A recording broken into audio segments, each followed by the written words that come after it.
ಬದುಕಿನ ಎಲ್ಲಾ ಅಂದ್ರೆ ಬದುಕಿನುದ್ದಕ್ಕೂ ಬದುಕಿನಾಚೆಗೂ ಎಲ್ಲ ಸೌಖ್ಯಗಳನ್ನ ಕೊಡುವವ ನಾನೇ ಅನ್ನೋದನ್ನ ನಿರೂಪಣೆ ಮಾಡಿದ್ರು. ಇಲ್ಲಿ ಗುಣಾತೀತ ಅನ್ನೋದನ್ನ ವಿವರಿಸ್ತಾ ಕೆಲವು ವಿಶೇಷಗಳನ್ನ ಆಚಾರ್ಯರು ನಿರೂಪಣೆ ಮಾಡುತ್ತಿದ್ರು.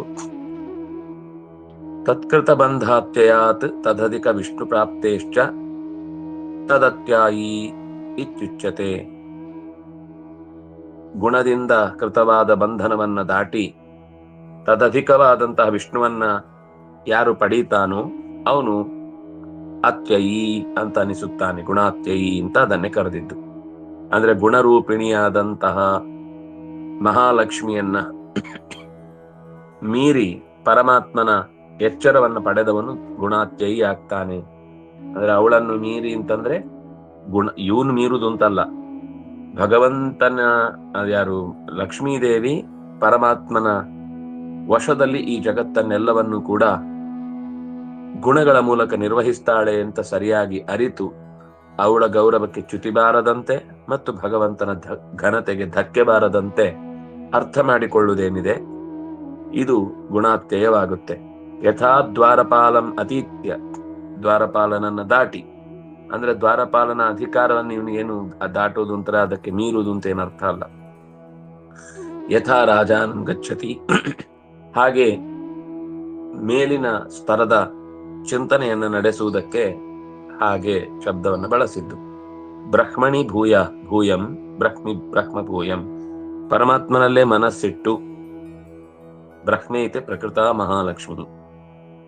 ಇಲ್ಲಿ ಬ್ರಹ್ಮಣೋ ಹಿ ಪ್ರತಿಷ್ಠಾಹಂ ಅನ್ನುವಲ್ಲಿ ಮಹಾಲಕ್ಷ್ಮಿ ಇಲ್ಲಿ ನಿಜವಾದ ಅರ್ಥ. ಬ್ರಹ್ಮಭೂತ ಅನ್ನುವಲ್ಲಿ ಭೂಯಾಯ ಕಲ್ಪತೆ ಅನ್ನುವಲ್ಲಿ ಎರಡೂ ಅರ್ಥ ಆಗುತ್ತೆ. ಪ್ರಕೃತಿಯೂ ಅರ್ಥ ಹೌದು ಮತ್ತು ಪರಮಾತ್ಮನಲ್ಲಿ ಅನ್ನುವ ಬ್ರಹ್ಮ ಶಬ್ದದ ಅರ್ಥವೂ ಹೌದು. ಆತೀತ್ಯತ್ರೇಣಿ ರೂಪಾಣಿ ಮಹಾಲಕ್ಷ್ಮೀ ಪ್ರಪದ್ಯತೆ ತಯಾ ತ್ವನುಗೃಹೀತೋಸೋ ವೈಷ್ಣವೋ ವಿಷ್ಣುಗೋ ಭವೇತ್. 3 ಗುಣಗಳನ್ನ ದಾಟಿ ಮಹಾಲಕ್ಷ್ಮಿಯನ್ನು ಸೇರುತ್ತಾನೆ. ಅವಳಿಂದ ಅನುಗೃಹೀತನಾಗಿ ಎಲ್ಲೆಡೆ ತುಂಬಿದ ಭಗವಂತನನ್ನು ಸರಿಯಾಗಿ ಅರ್ಥೈಸಿಕೊಂಡು ಎಲ್ಲೆಡೆ ತುಂಬಿದ ಭಗವಂತನಲ್ಲೇ ಮನಸ್ಸಿಟ್ಟು ಅಲ್ಲಿಯೇ ಸೇರುತ್ತಾನೆ. ಬ್ರಹ್ಮ ಪ್ರಾಪ್ತೋ ಮತ್ಪ್ರಾಪ್ತ ಏವ ಭವತಿ. ಬ್ರಹ್ಮನನ್ನು ಹೊಲ್ಲುವುದು ಅಂದ್ರೆ ನನ್ನನ್ನು ಹೊಂದಿದ ಹಾಗೆನೆ. ಅದನ್ನೇ ಹೇಳಿದ್ದು ಬ್ರಹ್ಮಣೋ ಹಿ ಪ್ರತಿಷ್ಠಾಹಂ. ಮಹಾಲಕ್ಷ್ಮಿಯನ್ನ ನಿಷ್ಠೆಯಿಂದ ಸೇರುವುದು ಅಂತಂದ್ರೆ ಅದು ನನ್ನ ಬಳಿಗೆ ಬರುವುದಕ್ಕೆ ಬೇಕಿರುವ ಹಾಗೇನೆ ಅವನು ತಯಾರಾಗಿದ್ದಾನೆ ಅಂತ ಅರ್ಥ. ಮದವಿಯೋಗಾತ್ ತಸ್ಯಾ ಅಪಿ ಮತ್ಸ್ಥಃ ಏವ ಭಕ್ತಿ ಭವತಿ ಇತ್ಯರ್ಥಃ.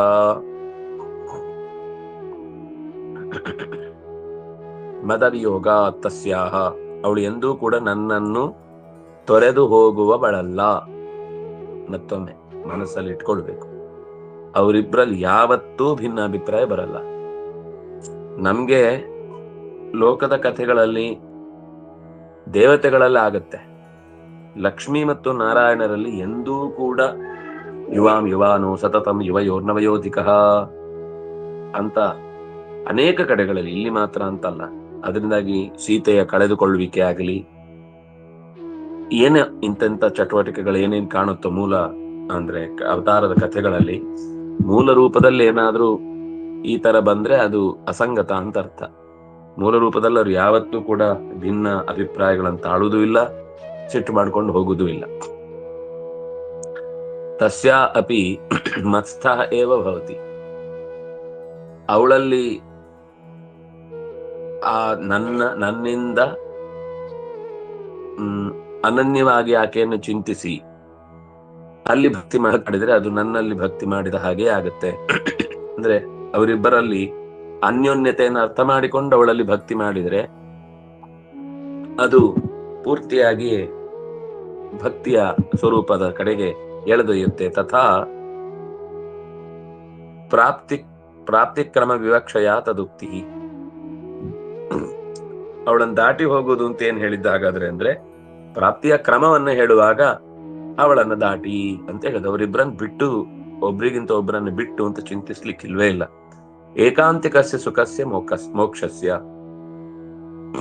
ಏಕಾಂತಿಕ ಸುಖ ಅಂದ್ರೆ ಸುಖ ಮಾತ್ರ ಇರುವಂತಹ ಸ್ಥಳವನ್ನ ಏಕಾಂತಿಕ ಸುಖ ಅಂತ ಹೇಳ್ತಾರೆ. ಅದು ಮೋಕ್ಷವೇ ಆಗಿದೆ. ಇಲ್ಲಿಗೆ 14ನೆಯ ಅಧ್ಯಾಯದ ಭಾಷ್ಯ ತಾತ್ಪರ್ಯಗಳ ಯಥಾಶಕ್ತಿ ಅನುಸಂಧಾನ ಮುಗಿಯಿತು.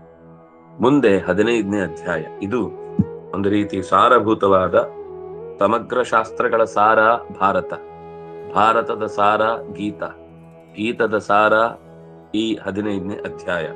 ಈ 15ನೇ ಅಧ್ಯಾಯದಲ್ಲೂ ಕೂಡ ತತ್ರ ಶ್ಲೋಕ ಚತುಷ್ಟಯಂ ಅಂತ ಮುಂದೆ ಕೊನೆಗೆ ಬರುವಂತಹ 4 ಮಾತುಗಳನ್ನ ಹೇಳುವುದಿದೆ. ಏನ್ ಹೇಳಲಿಕ್ಕೆ ಹೊರಟಿದ್ದಾನೆ ಕೃಷ್ಣ 14ರಲ್ಲಿ ಗುಣತ್ರಯವನ್ನ ಮುಗಿಸಿದ ಮೇಲೆ ಅಂದ್ರೆ ಸಂಸಾರ ಸ್ವರೂಪ ತದತ್ಯಯೋಪಾಯ ವಿಜ್ಞಾನಸ್ಯ ವಿಜ್ಞಾನಾನ್ಯಸ್ಮಿನ್ ಅಧ್ಯಾಯೇ ದರ್ಶಯತಿ. ಅತ್ಯಯವನ್ನ ಅಂದ್ರೆ ಗುಣಾತ್ಯಯಿ ಅನ್ನುವ ಶಬ್ದವನ್ನ ಬಳಸಿದ್ರು. ಅದರ ಸ್ವರೂಪವನ್ನ ತಿಳಿದು ಆಗ ಅದನ್ನು ಬಿಡಿಸಿಕೊಳ್ಳಿಕ್ ಸುಲಭ ಆಗುತ್ತೆ. ಗಂಟು ಹಗ್ಗಗಳು ಎಲ್ಲೆಲ್ಲಿ ಹೋಗಿದೆ ಅಂತ ಗೊತ್ತಾದ್ರೆ ಬಿಡಿಸ್ಲಿಕ್ಕೆ ಸುಲಭ ಆಗುತ್ತೆ. ಹಾಗೆ ಈ ಸಂಸಾರದ ಬೇರುಗಳು ಎಲ್ಲೆಲ್ಲಿ ಅಡಗಿವೆ ಅಂತ ಗೊತ್ತಾದಾಗ ಅದನ್ನು ಕಟ್ ಮಾಡ್ಲಿಕ್ಕೆ ಅಥವಾ ಅದರಿಂದ ತಪ್ಪಿಸಿಕೊಳ್ಳಿಕ್ಕೆ, ಅದರಿಂದ ಅದು ಗಂಟುಗಳು ಹೇಗೆ ಅಂದ್ರೆ ಒಂದು ಗಂಟಾಗಿದ್ರೆ ಚೂರು ನೋಡಿದ್ರೆ ಸಾಕಾಗಿದ್ದು, ನೋಡಿದಷ್ಟು ನೋಡಿದ್ದೇ ಕೆಲವೊಮ್ಮೆ ಗಂಟಾಗುವ ಸಾಧ್ಯತೆಗಳು ಇರ್ತವೆ. ಹಾಗಾಗಿ ಅಂತಹ ಗಂಟಿನ ಕುರಿತಾದ ಮಾತುಗಳ ಬಗ್ಗೆ ಪರಿಹಾರವನ್ನ ಸೂಚಿಸುವುದನ್ನ ಈ ಅಧ್ಯಾಯ ತೋರಿಸುತ್ತೆ. ಶ್ರೀ ಭಗವಾನುವಾಚ ಊರ್ಧ್ವ ಮೂಲಮಧಃಶಾಖಮಶ್ವತ್ಥಂ ಪ್ರಾಹುರವ್ಯಯಂ ಛಂದಾಂಸಿ ಯಸ್ಯ ಪರ್ಣಾನಿ ಯಸ್ತಂ ವೇದ ಸ ವೇದವಿತ್. ಊರ್ಧ್ವೋ ವಿಷ್ಣು, ಊರ್ಧ್ವ ಎಲ್ಲರಿಗಿಂತ ಎತ್ತರದಲ್ಲಿರುವವ. ಏನು ಒಟ್ಟು ಈ ಶ್ಲೋಕದ ಭಾವ ಏನು? ಊರ್ಧ್ವ ಮೂಲಂ, ಎಲ್ಲದಕ್ಕೂ ತುದಿ ಅವನೇ, ಊರ್ಧ್ವ ಮೂಲಂ. ಅಧಃ ಶಾಖಂ, ಶಾಖ ಅಂದ್ರೆ ಗೆಲ್ಲು, ಕೆಳಭಾಗಕ್ಕೆ ಗೆಲ್ಲುಗಳು ಹಬ್ಬಿಕೊಂಡಿವೆ. ಮೇಲ್ಭಾಗಕ್ಕೆ ಇಡೀ ಮೂಲ ಸೇರ್ಕೊಂಡಿದೆ, ಮೂಲ ಮೇಲಿದೆ, ಶಾಖೆಗಳು ಕೆಳಗಿವೆ. ಅಂದ್ರೆ ಮೇಲಿರುವ ಪ್ರಕೃತಿ ಮತ್ತು ಭಗವಂತ ಇಡೀ ಜಗತ್ತಿನ ಬುಡ.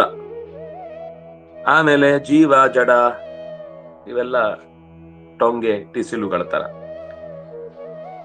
ಅಶ್ವತ್ಥಂ ಪ್ರಾಹುರವ್ಯಯಂ, ಇದು ಒಂಥರ ಅರಳಿಯ ಮರ.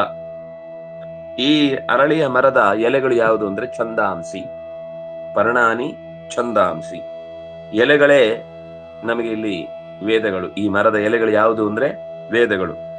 ಯಾರು ಈ ಮರವನ್ನು ಮೇಲ್ಗಡೆ ಪ್ರಕೃತಿ ಮತ್ತು ಭಗವಂತ ಬುಡವಾಗಿದ್ದಾನೆ, ಜೀವ ಮತ್ತು ಜಡಗಳು ಶಾಖೆಗಳಂತೆ ಕೆಳಕ್ಕೆ ಹಬ್ಬಿಕೊಂಡಿವೆ, ಈ ನಾಳೆ ನಿಲ್ಲದೆ ಇರುವಂತಹ ಅಲುಗಾಡುವ ಈ ಮರಕ್ಕೆ ಅರಳಿ ಅಂತ ಕರೀತಾರೆ. ಅಥವಾ ಇವತ್ತಿದ್ದಂತೆ ನಾಳೆ ಇರುವುದಿಲ್ಲ ಅಂತ ಒಂದು, ಅಥವಾ ಕುದುರೆಯಂತೆ ನಿರಂತರ ಚಲನಶೀಲ ಅಂತ ಯಾರು ತಿಳ್ಕೊಳ್ತಾರೆ, ಈ ಮರದ ಎಲೆಗಳ ಮೂಲಕ ತಿಳ್ಕೊಳ್ಬೇಕು. ಹಾಗೆ ತಿಳ್ಕೊಳ್ಳಿಕ್ಕಾಗುದಿಲ್ಲ. ಒಂದು ಮರವನ್ನ ಗುರುತಿಸುವುದು ಹೇಗೆ ಅಂದ್ರೆ ಹಣ್ಣಿನಿಂದ ಅದು ಹಣ್ಣು ಬಂದಾಗ ಮಾತ್ರ ಗೊತ್ತಾಗುತ್ತೆ. ಹಣ್ಣು ಇಲ್ಲದೆ ಇದ್ದಾಗ ಅದು ಗೊತ್ತಾಗುದಿಲ್ಲ, ಹೂ ಇಲ್ಲದೆ ಇದ್ದಾಗ ಗೊತ್ತಾಗುದು. ಯಾವಾಗ್ಲೂ ಆ ಮರ ಯಾವುದು ಅಂತ ಗೊತ್ತಾಗುದು ಎಲ್ಲಿಂದ ಅಂದ್ರೆ ಅದರ ಎಲೆಗಳಿಂದ. ಹಾಗಾಗಿ ಈ ಮರವನ್ನ ತಿಳ್ಕೊಳ್ಬೇಕಾದ್ರೆ ಎಲೆಗಳು ಯಾವುದು ಅಂದ್ರೆ ವೇದಗಳೇ ಸಾರ್ವಕಾಲಿಕವಾಗಿ ಜಗತ್ತನ್ನ ಸರಿಯಾಗಿ ಪರಿಚಯಿಸುವಂತವುಗಳು. ಅಂತಹ ಸರಿಯಾದ ಪರಿಚಯಕ್ಕೆ ಅನುವು ಮಾಡಿಕೊಡುವಂತಹ ಈ ಎಲೆಗಳನ್ನ ಬಲ್ಲವನೇ ನಿಜವಾದ ಬಲ್ಲವನು ಅಂತ ಅನಿಸಿಕೊಳ್ತಾನೆ. ಎಸ್ತಂ ವೇದ ಸವೇದವಿತ್, ಅವನು ವೇದದಲ್ಲಿ ಏನ್ ಹೇಳಿದ್ದಾರೆ ಅದನ್ನು ಚೆನ್ನಾಗಿ ತಿಳಿದಂತೆ. ಅಂದ್ರೆ ಈ ಮರವನ್ನ ಸರಿಯಾಗಿ ಅರಿತ್ರೆ ನಮಗೆ ವೇದದ ಸಾರ ಏನು ಅಂತ ಗೊತ್ತಾಗುತ್ತೆ. ವೇದದ ಮೂಲಕ ಇದನ್ನು ನೋಡಿದ್ರೆ ಇನ್ನಷ್ಟು ದೃಢ ಆಗುತ್ತೆ. ಹಾಗಾಗಿ ಎಲ್ಲ ವೇದಗಳನ್ನು ಬಲ್ಲವನು ಯಾರಾಗ್ತಾನೆ? ಈ ಮೊದಲ ಸಾಲನ್ನ ಊರ್ಧ್ವ ಮೂಲ ಮದಶಾಖಂ ಅಶ್ವತ್ಥಂ ಪ್ರಾಹುರವ್ಯಯಂ ಅಂತ ತಿಳಿದ್ರೆ ಅವನು ವೇದದಲ್ಲಿ ಏನ್ ಹೇಳಿದ್ದಾರೆ ಅನ್ನೋದನ್ನು ತಿಳಿದ ಹಾಗೆ. ನೋಡಿ, ಇದನ್ನ ಈಗ ಇದು ಎಲ್ಲರಿಗೆ ಸಂಬಂಧಪಟ್ಟ ತಿಳುವಳಿಕೆ, ಕೇವಲ ಯಾವುದೋ ಒಬ್ರಿಗೆ ಹೇಳಿದ್ದಲ್ಲ. ಜಗತ್ತಿನಲ್ಲಿರುವ ಪ್ರತಿಯೊಬ್ಬರಿಗೂ ಸಂಬಂಧಪಟ್ಟಂತೆ ಈ ತಿಳುವಳಿಕೆಯಲ್ಲಿ ಅವರಿಗೆ ಅಧಿಕಾರ ಇದೆ.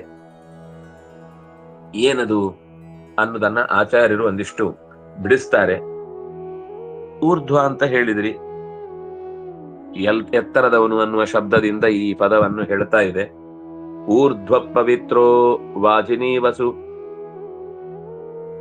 ಅಮೃತಮಸ್ತಿ ದ್ರವಿಣಂ ಸರ್ವವರ್ಚಸಂ ಇತಿ ಶ್ರುತಿ. ಎತ್ತರದಲ್ಲಿರುವ ಅತ್ಯಂತ ಪವಿತ್ರೀಕೃತನಾದ ಅಥವಾ ಸದಾ ಪವಿತ್ರ ಸ್ವರೂಪನಾದ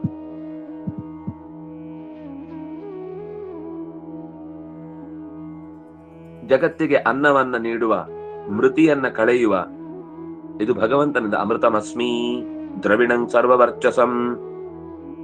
ಸರ್ವವರ್ಚಸಂ ದ್ರವಿಣಂ. ದ್ರವಿಣ ಅಂತಂದ್ರೆ ಸಂಪತ್ತು, ಎಲ್ಲ ಬಗೆಯ ವಿಶ್ವದ ತಿಳುವಳಿಕೆಯ ಮೂಲ ಸ್ರೋತಸ್ಸು ಆಗಿ ಭಗವಂತ ಈ ಜಗತ್ತಿಗೆ ಆಧಾರಭೂತನಾಗಿದ್ದಾನೆ. ಇತಿ ಶ್ರುತಿ. ಇದು ಭಗವಂತನೇ ಊರ್ಧ್ವ ಪವಿತ್ರ ಅಂತ ಹೇಳಿಕೊಳ್ಳುವ ಮಾತು. ಭಗವಂತ ಅಮೃತಂ ಅಸ್ಮಿ, ನಾನು ಅಮೃತನಾಗಿದ್ದೇನೆ. ಯಾರೆಲ್ಲ ವಿದ್ಯೆಯನ್ನ ಪಡೆಯುವುದಕ್ಕೋಸ್ಕರ ಸಿದ್ಧರಾಗಿದ್ದಾರೋ, ಅನ್ನವನ್ನ, ಜ್ಞಾನದ ಅನ್ನವನ್ನ ಹೊಂದಲು ಬಯಸಿದ್ದಾರೋ ಅವರಿಗೆ ಅಮೃತವಾಗಿ ಸಿಗ್ತೇನೆ. ಹೊರಗೆ ಉಳಿದವರಿಗೆ ಲೋಕದಲ್ಲಿ ಪ್ರತಿಷ್ಠೆ ಇತ್ಯಾದಿಗಳಾಗಿ ಬೆಳಿಬೇಕು ಅನ್ನೋರಿಗೆ ದ್ರವಿಣವಾಗಿ ಸಿಗ್ತೇನೆ ಅಂತ ಆ ಶ್ರುತಿಯಲ್ಲಿ ಭಗವಂತ ತನ್ನನ್ನ ಊರ್ಧ್ವ ಅಂತ ಕರೆದುಕೊಂಡ ಮಾತು ಕಾಣುತ್ತೆ. ಊರ್ಧ್ವ ಉತ್ತಮ ಸರ್ವತಃ. ಊರ್ಧ್ವ ಅಂದ್ರೆ ಏನರ್ಥ? ಸರ್ವತಃ ಉತ್ತಮ, ಎಲ್ಲದಕ್ಕಿಂತಲೂ ಮೇಲಿನವನು ಅಂತ ಅರ್ಥ. ಅಧೋ ನಿಕೃಷ್ಟಂ. ಅಧಶಾಖಂ ಅಂದ್ರೆ ನಿಕೃಷ್ಟ ಅಂತ ಅರ್ಥ. ಕೆಳಮುಖ ಮಾತ್ರ ಅರ್ಥ ಅಲ್ಲ, ಕೆಳಮುಖದ ಜೊತೆಗೆ ಅದರ ಅಸ್ತಿತ್ವ ಅನ್ನೋದು ಬೇಲಿದ್ದಕ್ಕಿಂತ ತುಂಬಾ ಆಶ್ರಯಿಸಿಕೊಂಡಿದೆ, ಮೇಲಿನದ್ದನ್ನ ಆಶ್ರಯಿಸಿಕೊಂಡಿದೆ. ಅದರಿಂದ ಅದು ಅಧಃ ನಿಕೃಷ್ಟಂ. ಶಾಖಗಳು ಏನದು ಅಂದ್ರೆ ಭೂತಾನಿ, ಪಂಚಭೂತಗಳು ಅಥವಾ ಜೀವಜಾತಗಳು. ಶೋ ಅಪಿ ಏಕಪ್ರಕಾರೇಣ ನತಿಷ್ಠತೀತಿ ಅಶ್ವತ್ಥ. ನಾಳೆ ಇವತ್ತಿನ ಹಾಗೆ ಇರಲ್ಲ. ನಾಳೆ ಬೇರೆ, ಇವತ್ತು ಬೇರೆ. ಇವತ್ತಿನಂತೆ ನಾಳೆ ಇರುವುದಿಲ್ಲ ಅನ್ನೋದನ್ನ ಈ ಮರಕ್ಕೆ ಅಶ್ವತ್ಥ ಅನ್ನುವ ಹೆಸರಿನ ಮೂಲಕ ತಿಳಿಸ್ತಾರೆ. ತಥಾಪಿ ನ ಪ್ರವಾಹ ವ್ಯಯ. ಆದರೆ ಇದೇನು ಅಂದ್ರೆ, ನಾಳೆ ಇವತ್ತಿನಂತೆ ಇರುವುದಿಲ್ಲ ಅಂತ ಮಾತ್ರಕ್ಕೆ ನಾಳೆ ಹೊರಟೋದ್ಮೇಲೆ ನಾಳೆದಿಲ್ಲ ಅಂತ ಆಗುದಿಲ್ಲ, ನಾಳೆದಿರುತ್ತೆ. ಪ್ರವಾಹ ವ್ಯಯನ ಅಂದ್ರೆ ಅವ್ಯಯ ಅಂತ ಅನ್ನೋ ಶಬ್ದವನ್ನು ಹೇಳಿದೆ. ಪ್ರವಾಹದಿಂದ ಕೆಲವೊಮ್ಮೆ ಏನಾಗುತ್ತೆ ಅಂದ್ರೆ, ಹೋಗ್ತಾ ಹೋಗ್ತಾ ಮೂಲ ವಸ್ತುವೇ ಇರುವುದಿಲ್ಲ, ಬೇರೆನೆ ಆಗ್ಬಿಡುತ್ತೆ. ಕೆಲವು ಸಂಸ್ಥೆಗಳು ಹುಟ್ಟಿಕೊಳ್ತವೆ. ಅದರ ಉದ್ದೇಶ ಭಾರಿ ಆರಂಭದಲ್ಲಿ ದೊಡ್ಡ ದೊಡ್ಡ ಶಬ್ದಗಳಿರ್ತವೆ.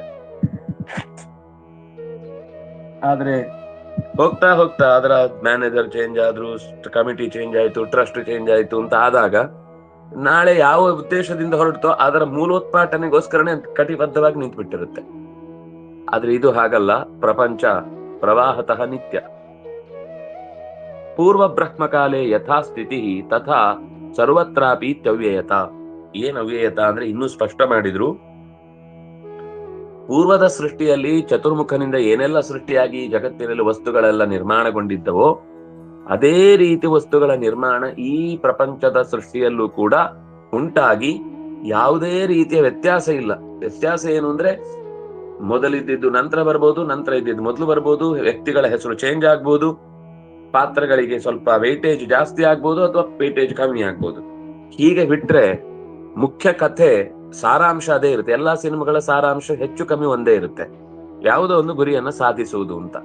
ಅದು ಕೆಲವರಿಗೆ ಅವರವರ ಜೀವ ಸಂಗಾತಿಗಳೇ ಆಗಿರ್ತಾರೆ, ಇನ್ನು ಕೆಲವರಿಗೆ ಉದ್ಯೋಗ ಆಗಿರುತ್ತೆ, ಇನ್ನು ಕೆಲವರಿಗೆ ತಂದೆ ತಾಯಿಗಳ ಕ್ಷೇಮ ಆಗಿರುತ್ತೆ, ಇನ್ನು ಕೆಲವರಿಗೆ ಭಗವಂತ ಆಗಿರ್ತಾನೆ. ಯಾರ್ಯಾರಿಗೆ ಎಷ್ಟೆಷ್ಟರ ಅರ್ಹತೆ ಇದೆಯೋ ಅಷ್ಟಷ್ಟರವರೆಗೆ ಅವರು ಆಯಾ ವಸ್ತುಗಳನ್ನ ದಾಟಿಕೊಂಡು ಓಡ್ತಾ ಇರ್ತಾರೆ.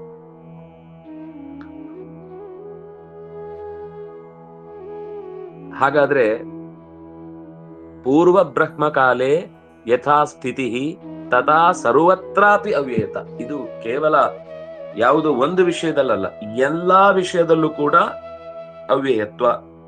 ಜೀವಗಳು ಬೇರೆ ಅನ್ನೋದು ಬಿಟ್ರೆ ಪೋಸ್ಟರ್ ಅದೇ ತರ ಆಗುತ್ತೆ, ಹೆಸರು ಅದೇ ತರ ಬರುತ್ತೆ. ಒಬ್ರು ಸಿನಿಮಾ ಡೈರೆಕ್ಟರ್ ಅಂತ ಇರ್ತಾರೆ, ಒಬ್ರು ಆರ್ಟ್ ಡೈರೆಕ್ಟರ್ ಅಂತ ಇರ್ತಾರೆ, ಒಬ್ರು ಸಂಗೀತ ಡೈರೆಕ್ಟರ್ ಅಂತ ಇರ್ತಾರೆ. ಎಲ್ಲರೂ ಅವ್ರವ್ರು ಡೈರೆಕ್ಟ್ ಮಾಡ್ತಿರ್ತಾರೆ. ಪ್ರತಿ ಸರ್ತಿ ಬಗೆ ಬಗೆಯ ಕಥೆಗಳು ನಿರ್ಮಾಣ ಆಗ್ತಾ ಇರುತ್ತೆ. ಆದ್ರೆ ಎಲ್ಲದರ ಸಾರಾಂಶ ಹೆಚ್ಚು ಕಮ್ಮಿ ಒಂದೇ ತರ ಇರುತ್ತೆ. ಫಲ ಕಾರಣತ್ವಾತ್ ಛಂದಸಾಂ ಪರ್ಣತ್ವಂ. ಅಲ್ಲ, ವೇದವನ್ನ ನೀವು ಎಲೆಗಳ ಸ್ಥಾನದಲ್ಲಿ ಹೇಳಲಿಕ್ಕೆ ಏನಾದ್ರೂ ವಿಶೇಷ ಕಾರಣ ಇದೆಯಾ? ಇದೆ. ಒಂದರ್ಥ ಮರವನ್ನ ತಿಳ್ಕೊಳ್ಳಿಕ್ ಸುಲಭ, ಎಲೆ ಗೊತ್ತಾದ್ರೆ ಮರ ಗೊತ್ತಾಗುತ್ತೆ.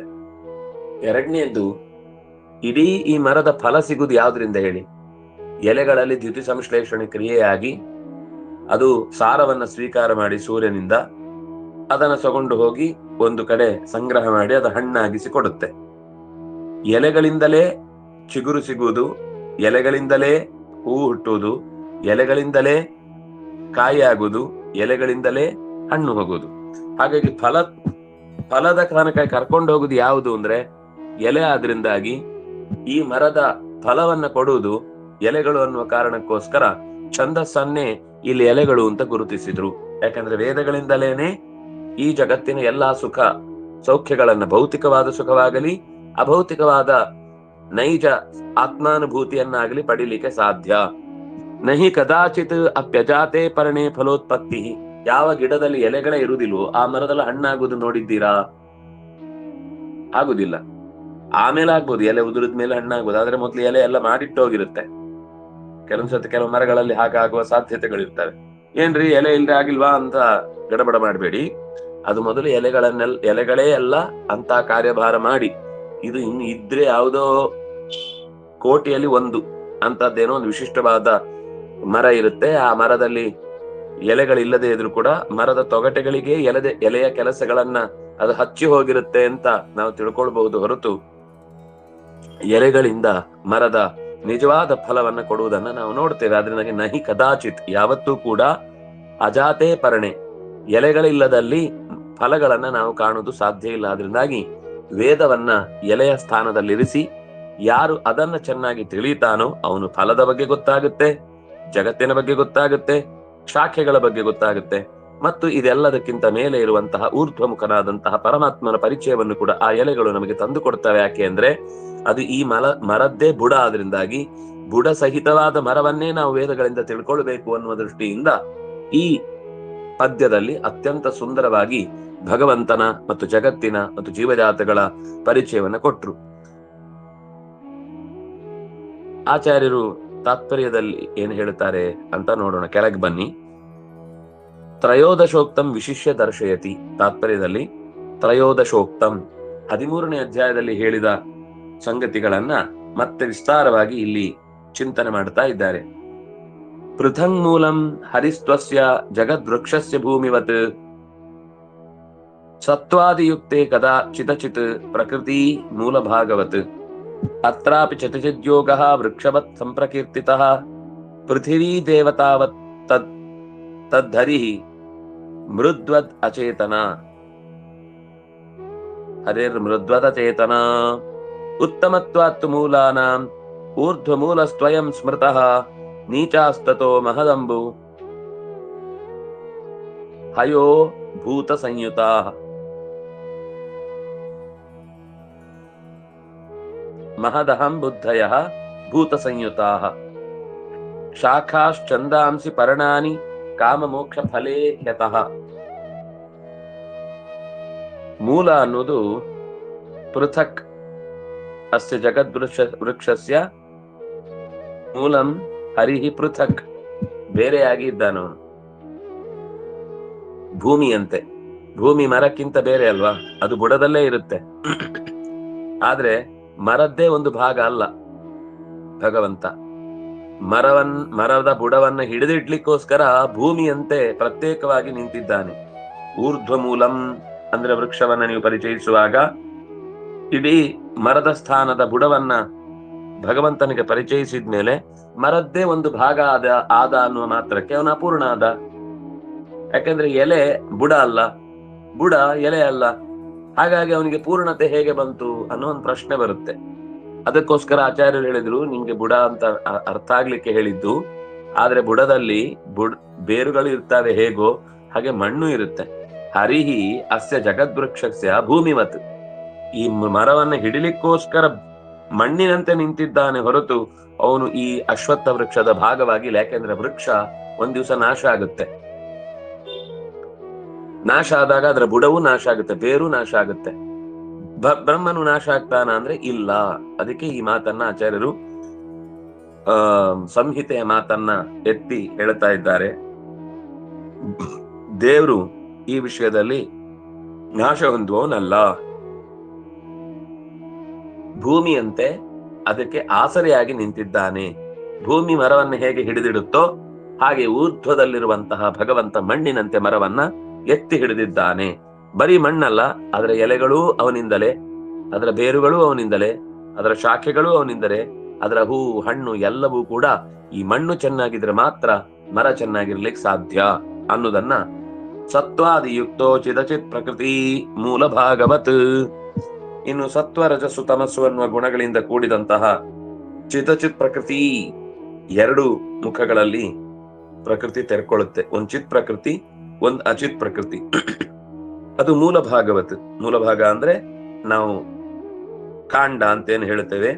ಆ ಕಾಂಡದ ಸ್ವರೂಪದಲ್ಲಿ ಚೇತನ ಸ್ವರೂಪಳಾಗಿಯೂ ಮತ್ತು ಅಚೇತನ ಸ್ವರೂಪವಾದ ಜಡವನ್ನ ನಿಯಮಿಸುವವಳಾಗಿಯೂ ಸತ್ವಾದಿಯುಕ್ತ ಯುಕ್ತೆ.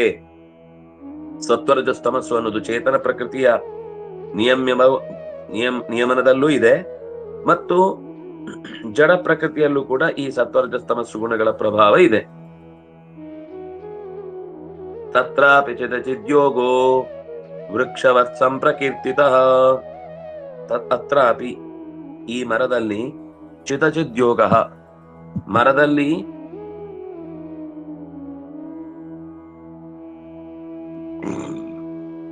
ಮರದಲ್ಲೂ ಚೇತನ ಪಾರ್ಟ್ ಅಂತ ಒಂದಿದೆ,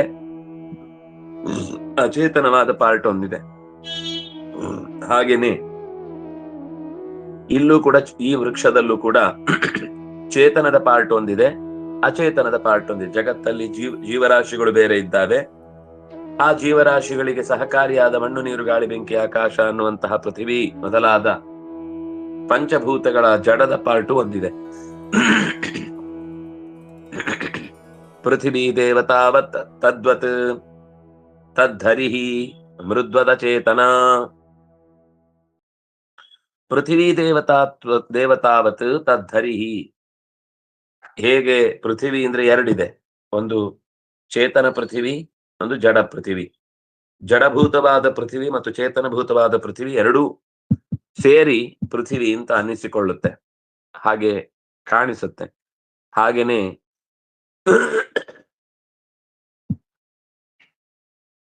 ಪೃಥಿವಿಯ ದೇವತೆಯಂತೆ ಹರಿ, ಮೃದ್ವತ್ ಅಚೇತನ.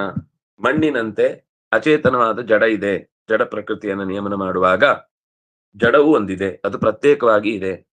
ಉತ್ತಮತ್ವಾತ್ತು ಮೂಲಾನಾಂ ಊರ್ಧ್ವ ಮೂಲಸ್ತ್ವಯಂ ಸ್ಮೃತಃ. ಮೂಲ ಅಂತ ಅನ್ನೋದನ್ನ ಉತ್ತಮ ಶಬ್ದದಿಂದ ಹೇಳುವುದಾದ್ರಿಂದ ಈ ಪರಮಾತ್ಮನನ್ನ ವೃಕ್ಷದ ಹೋಲಿಕೆಯನ್ನು ಮಾಡುವಾಗ ಉತ್ತಮ ಸ್ಥಾನದಲ್ಲಿ ಇಟ್ಟು ಊರ್ಧ್ವ ಅನ್ನುವ ಶಬ್ದದಿಂದ ಪ್ರಯೋಗವನ್ನು ಮಾಡಿದ್ದಾರೆ. ನೀಚಸ್ತತೋ ಮಹದಹಂ. ನೀಚಾಸ್ತತೋ ಮಹದಹಂ. ಮಹತ್ ಮತ್ತೆ ಅಹಂ ಅನ್ನೋದು ನೀಚ. ತತಃ ಅಂದ್ರೆ ಪ್ರಕೃತಿಗಿಂತ ಮತ್ತು ಪರಮಾತ್ಮನಿಗಿಂತ ಕೆಳಗಿನವು. ಬುದ್ಧಯ ಭೂತ ಸಂಯುತ. ಭೂತಗಳಿಂದ, ಪಂಚಭೂತಗಳಿಂದ ಕೂಡಿದಂತಹ ಮಹತ್ ಅಹಂ ಮೊದಲಾದ ಜೀವರಾಶಿಗಳಿಗೆಲ್ಲದಕ್ಕೂ ಕೂಡ ಪಂಚಭೂತಗಳ ಸಂಪರ್ಕ ಇದ್ದೇ ಇದೆ. ಶಾಖಾಶ್ಚಂದಾಂಸಿ ಪರ್ಣಾನಿ ಭೂತ ಸಂಯುತಾ ಶಾಖಾ. ಅಹಂನಿಂದ ಸೇರಿದ, ಮಹತ್ತಿನಿಂದ ಸೇರಿದ ಬುದ್ಧಿ ಉಳ್ಳವುಗಳು ಅಂದ್ರೆ ಜೀವರಾಶಿಗಳು, ಇವೆಲ್ಲವೂ ಪಂಚಭೂತಗಳಿಂದ ಕೂಡಿದವುಗಳಿಗೆ ಶಾಖಾ ಅಂತ ಕರೀತಾರೆ. ಛಂದಾಂಸಿ ಪರ್ಣಾನಿ ಕಾಮ ಮೋಕ್ಷ ಫಲೇಹ್ಯತಃ. ಲೋಕದ ಕಾಮನೆ ಮತ್ತು ಮೋಕ್ಷದ ಸುಖ ಇದೆರಡೂ ಕೂಡ ನಮಗೆ ಸಿಗುವುದು ಪರ್ಣಗಳಿಂದ. ಯಾವುದು ಫಲ ಅಂದ್ರೆ ಕಾಮ ಮೋಕ್ಷಗಳೇ ಫಲಗಳು. ಲೋಕದ ಫಲವೂ ಸಿಗುತ್ತೆ, ಕಾಮನೆಗಳು. ಲೋಕದ ಆಚೆಗಿನ ಬಿಡುಗಡೆಯ ಸುಖವೂ ಸಿಗುತ್ತೆ, ಅದು ಮೋಕ್ಷ. ಇದೆರಡೂ ಫಲವನ್ನು ಕೊಡುವುದು ಒಂದೇ ವೇದ. ವೇದಗಳಿಂದ ಲೋಕದ ಸೌಖ್ಯವನ್ನೂ ಪಡಿಬಹುದು, ವೇದಗಳಿಂದ ಲೋಕಾತೀತನ ಪಾದವನ್ನೂ ಹೊಂದಬಹುದು. ಯಾವುದು ಬೇಕು ಅನ್ನೋದನ್ನ ನಾವು ಆಯ್ಕೆ ಮಾಡಿಕೊಂಡಂತೆ ವೇದ ನಮಗೆ ಕೊಡ್ತಾ ಹೋಗುತ್ತೆ. ಅಂತ ಈ ರೀತಿ ಎರಡು ಆ ಮುಖಗಳಲ್ಲಿ ಆಚಾರ್ಯರು ಮೊದಲ ಪದ್ಯವನ್ನ ಭಾಷ್ಯದಲ್ಲಿ ಮತ್ತು ತಾತ್ಪರ್ಯದಲ್ಲಿ ಬಿಡಿಸಿದ್ದನ್ನು ನಾವು ನೋಡ್ತಾ ಇದ್ವಿ. ಮುಂದೆ ಅಧಶ್ಚೋರ್ಧ್ವಂ ಪ್ರಸೃತಾಸ್ತಸ್ಯ ಶಾಖಾ ಗುಣ ಪ್ರವೃದ್ಧಾ ವಿಷಯ ಪ್ರವಾಳಾ ಅಧಶ್ಚ ಮೂಲಾನ್ಯನುಸಂತತಾನಿ ಕರ್ಮಾನುಬಂಧೀನಿ ಮನುಷ್ಯ ಲೋಕೆ. ನನ್ನ ಬಿಡಿಸಿದ್ರೆ ಎಷ್ಟು ಬಿಡಿಸ್ಬೋದು. ನಾನು ಆ ಭಾಷ್ಯ ತಾತ್ಪರ್ಯಗಳ ಪ್ರಧಾನ ಅಂಶವನ್ನ ಮಾತ್ರ ಹೇಳಿದೆ. ಈ ತ್ರಿಗುಣಗಳಿಂದ ಪ್ರಸೃತಾಹ ಕೊಬ್ಬಿದವುಗಳು, ಶಾಖಾ ಕೊಂಬೆಗಳು ಅಥವಾ ಟೊಂಗೆಗಳು. ಈ ತ್ರಿಗುಣಗಳಿಂದ ಕೊಬ್ಬುವುದು ಅಂದ್ರೆ ಮಣ್ಣು ನೀರು ಗಾಳಿ ಅಥವಾ ಮಣ್ಣು ನೀರು ಬೆಂಕಿ, ಇದು ಮೂರು ಸತ್ವರಜಸ್ತಮಸ್ಸು ಅನ್ನೋ ಗುಣಗಳನ್ನ ಪ್ರತಿನಿಧಿಸುತ್ತೆ. ಇದರಿಂದ ಚೆನ್ನಾಗಿ ನಿರ್ಮಾಣ ಆದಾಗ ಅದು ಚೆನ್ನಾಗಿ ಕೊಬ್ಬಿ ಲೋಕದ ಇಷ್ಟೆಲ್ಲ ವಿಸ್ತೃತವಾದಂತಹ ವ್ಯವಸ್ಥೆಯನ್ನು ನಾವು ನೋಡ್ಲಿಕ್ಕಾಗತ್ತೆ. ಅದು ಹೇಗೆ ಅಂದ್ರೆ ಅಧಶ್ಚ ಊರ್ಧ್ವಂಚ ಪ್ರಸೃತಾಹ, ಅದು ಕೆಳಗೂ ಹಬ್ಬಿದೆ ಮೇಲೂ ಹಬ್ಬಿದೆ. ಅಂದ್ರೆ ಈ ಮರದ ಶಾಖೆಗಳಿಗೆ ಹೀಗೆ ಮೇಲಕ್ಕೆ ಬಿದಿರಿನ ಮೇಳೆ ಬೆಳೆದ ಹಾಗೆ ಸ್ಟ್ರೈಟ್ ಆಕಾಶಕ್ಕೆ ಬೆಳಿಬೇಕು ಅಂತ ಹೇಳ್ಕೊಟ್ಟಿಲ್ಲ. ಇದು ಅಧಶ್ಚ ಊರ್ಧ್ವಂಚ, ಮೇಲ್ಮುಖವಾಗಿಯೂ ಈ ಟೊಂಗೆಗಳು ವ್ಯಾಪಿಸಿಕೊಂಡಿದೆ, ಕೆಳಮುಖವಾಗಿಯೂ ಹಬ್ಬಿಕೊಂಡಿದೆ. ಒಂಥರ ಇಡೀ ಒಂದು ಗುಂಬಜ್ ತರ ಅಥವಾ ಒಂದು ಮರದ ಚೆನ್ನಾಗಿರುವ ಮರದ ಆಕೃತಿ ಉಂಡೆ ತರ ನೆಲದ ತನಕನೂ ಬಂದಿರುತ್ತೆ. ಒಂದು ರೀತಿ ಅಶ್ವತ್ ಇರೋದು ಆಲ ಇದ್ದ ಹಾಗೆ ಅದು ಬಿಳಲಗಳ ಮೂಲಕ ಕೆಳಗೂ ಹಬ್ಬತ್ತೆ, ಮೇಲೂ ಬೆಳೀತಾ ಹೋಗುತ್ತೆ. ಇಲ್ಲಿ ಇಂದ್ರಿಯಗಳಿಗೆ ಗುಣ ಪ್ರವೃದ್ಧಾ ವಿಷಯ ಪ್ರಬಾಳಾ, ಗುಣದಿಂದ ಮತ್ತೆ ಚೆನ್ನಾಗಿ ಹಬ್ಬಿ ನಿಂತದ್ದು ಇಂದ್ರಿಯಗಳಿಗೆ ವಿಷಯಗಳನ್ನು ದೊರಕಿಸುವಾಗ. ವಿಷಯ ಪ್ರಬಾಳ, ಇಂದ್ರಿಯ ವಿಷಯಗಳೇ ಈ ಮರದ ಚಿಗುರುಗಳು, ತಳಿರುಗಳು. ಗುಣ ಪ್ರವೃದ್ಧಾ ಶಾಖಾ, ವಿಷಯ ಪ್ರಬಾಳಾ, ಮತ್ತೆ ಹಸಿರು ಎಲೆಗಳಿಂದ ತುಂಬಿದ ಅಲಂಕಾರ ಎಲ್ಲ ಕಡೆ ನಡೆಯುತ್ತೆ. ಅಧಶ್ಚ ಮೂಲಾನ್ಯನುಸಂತತಾನಿ, ಇದರ ಬುಡದ ಕಟ್ಟು ಜೀವಿಗಳ ಅನುಸಂತತಾನಿ ಕರ್ಮಾನುಬಂಧೀನಿ, ಕರ್ಮಕ್ಕೆ ತಕ್ಕಂತೆ ಈ ಜೀವಿಗಳ ಬಿಳಲುಗಳು ವ್ಯಾಪಿಸಿಕೊಳ್ತಾ ಹೋಗ್ತವೆ. ಮನುಷ್ಯ ಲೋಕೆ, ಭೂಮಿಯಲ್ಲೂ ಕೂಡ ಹಬ್ಬಿಕೊಂಡಿದೆ. ಭೂಮಿ ಆಚೆಗೂ ಇದೆ, ಭೂಮಿಯ ಮೇಲೂ ಇದೆ. ಅಂದ್ರೆ ಭೂಮಿಯ ಮೇಲೆ ಬದುಕುವಾಗ ಇಲ್ಲಿ ಆ ಕರ್ಮಗಳನ್ನು ಅನುಭವಿಸುತ್ತೆ ಜೀವರಾಶಿ. ಇಲ್ಲಿಂದ ಮುಗಿದು ಹೋದಾಗ ಕರ್ಮ ಮುಗಿಯಿತು ಅಂತಿಲ್ಲ, ಮತ್ತು ಬೇರೆನೇ ಲೋಕದ ಹಾಗೆ ಹೇಳುವುದಂದ್ರೆ ಇದು ತಾತ್ಕಾಲಿಕವಾದ ಲೋಕ. ಉತ್ತಮವಾದ ಲೋಕ, ಇನ್ನು ಶ್ರೇಷ್ಠವಾದ ಹೆಚ್ಚಿನ ಕಾಲವನ್ನು ಕಳೆಯುವಂಥದ್ದು ಇನ್ನು ಈ ಜಾಗವನ್ನು ಬಿಟ್ಟು ಬೇರೆ ಕಡೆ ಇದೆ. ಇದು ಒಂಥರ ಬೇಸಿಕ್ ಶುರುವಾಗುವುದು ಇಲ್ಲಿಂದ ಅಂತ. ಶುರುವಾಗಿ ಮುಗಿಲಿಕ್ಕೆ ಎಲ್ಲೆಲ್ಲೋ ಪ್ರಯಾಣ ಇದೆ, ಆದ್ರೆ ಅದೆಲ್ಲದಕ್ಕೂ ಬೇರು ಇದೆ. ಆದ್ರಿಂದಾಗಿ ಇದನ್ನ ಬಿಟ್ಟು ಚಿಂತಿಸುವ ಹಾಗಿಲ್ಲ ಅನ್ನೋದನ್ನು ಈ ಪದ್ಯದಲ್ಲಿ ಹೇಳಿದ್ರು ಆಚಾರ್ಯರು. ಇದಕ್ಕೆ ಭಾಷ್ಯ ಇಲ್ಲಿ ಈ ಅಧ್ಯಾಯದಲ್ಲಿ ಸಿಕ್ಕಾಪಟ್ಟೆ ಆಚಾರ್ಯರ ಮಾತುಗಳು ಸಿಗ್ತವೆ. ನಾಳೆ ಮತ್ತೆ ಅದರ ಚಿಂತನೆ ಮಾಡೋಣ. ಶ್ರೀ ಹರಿಪ್ರಿಯತಾಂ ಶ್ರೀ ಕೃಷ್ಣ ಅರ್ಪಣಮಸ್ತು.